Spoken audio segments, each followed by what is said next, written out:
O ito, palangga, para sa'yo ito. Maharlika, saludo kami sa inyo. Dahil dyan, ako, kasi mahirap man, di man kasi ito napapansin nila, pansinin na lang ho natin ito.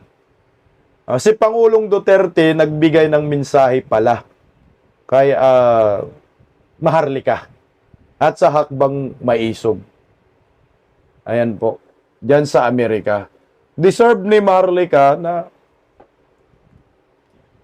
ito lang man lang ang sukli natin sa isang matapang na na political vlogger. Ito po sa mga nagsasabi na galit si Tatay Digong kay Maharlika, di po totoo 'yan.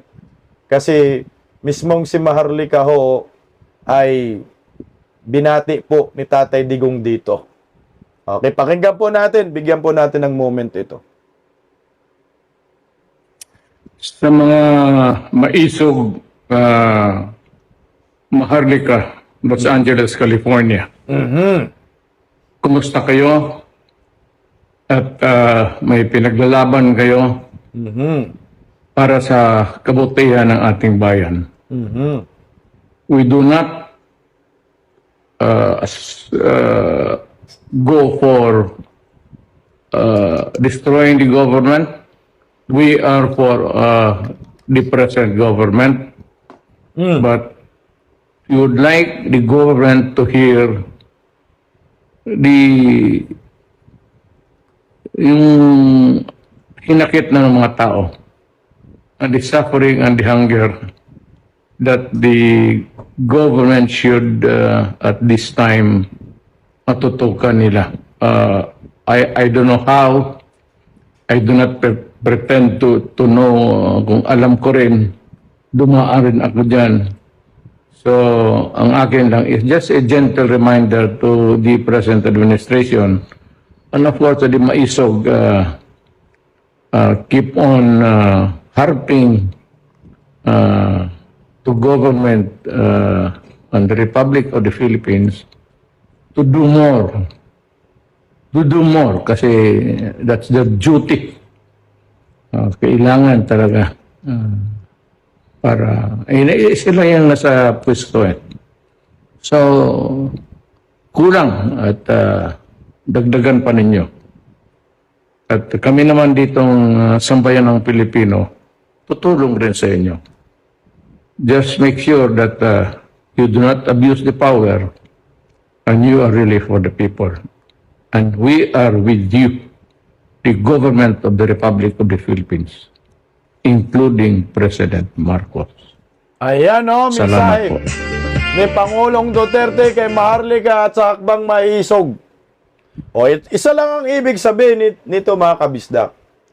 Si Tatay Digong, na-appreciate niya yung ginagawa ni Maharlika.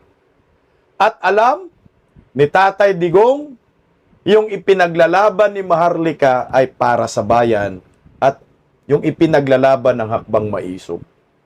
Kaya ako nakiusap po sa inyo, suportahan na lang ho natin yung isang tao na ito. Isang babaeng matapang, makabagong Gabriela sa kanyang ipinaglalaban. Kasi siya lang naman ang matindi ngayon na may mga expose. Si Maharlika lang. Pag mahal ninyo ang bayan, naniniwala kayo kay Tatay Digong, pues, suportahan po natin. Ayan na ho. Si Pangulong Duterte ho mismo ang nagsasabi na recognize niya yung ipinaglalaban ni Maharlika. At sana, suporta na lang tayo. Meron pang lalabas na mga expose. Si Maharlika lang ang merong ganyan sa lahat ng political vlogger.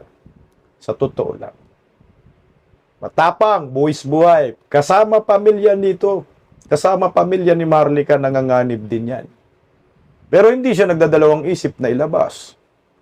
At ang mas matindi pa pala, meron pa hong iba. May video pa. So siguro nakikiramdam sila. Ano ba yung reaction, response ng anti-Marcos at pro-Marcos dito sa ipapalabas nilang video. baka mas kagulat-gulat ho yung susunod na video. Again, congratulations Maharlika. Saludo po kami sa inyo. Palakpakan nga natin, guys. Nagiging credible kasi na si Maharlika. Mas credible pa si Maharlika kumpara sa mga Yadba media ngayon. Mahirap nila tibagin ito si Maharlika. Kasi bukod na nasa Amerika siya, marami siyang tinatawag niya na mga yung nagbibigay sa kanya ng impormasyon. Meron talaga sa loob ng Malacanang yan. Bakit ganong katapang si Maharlika kung hindi lehitimo ang kanyang mga nilalabas? Good luck ho sa inyo. Patoplok, guys. Basa tayo sa mga sabi ni Victoria Donato, yes, Bisdak, support natin si Miss Maharlika. Suportahan natin basta nagmamahal sa bayan. Yung walang halong basta prinsipyo lang,